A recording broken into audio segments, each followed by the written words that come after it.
When World War I began, the US was not officially involved in the war. It remained as a neutral power. Their contributions before the declaration of war was mainly for supplying Great Britain.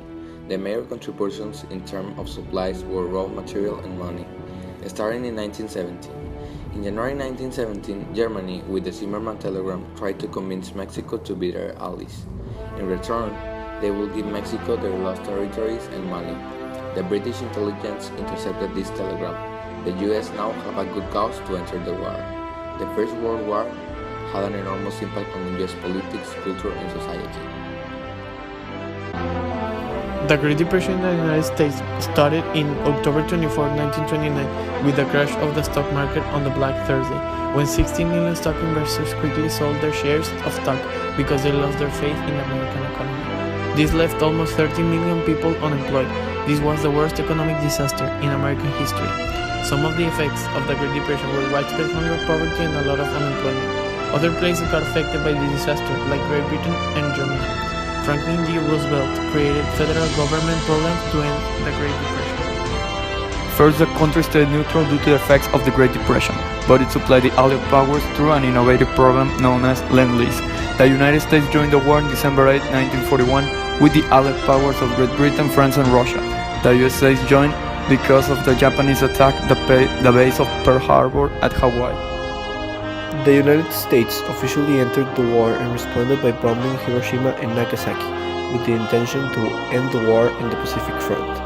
After that, the Operation Overlord, which is considered the greatest amphibious assault, was commanded by the American General Dwight Eisenhower on June 6, 1944. Later, Germany surrendered due to the pressure caused by the Allies in Berlin.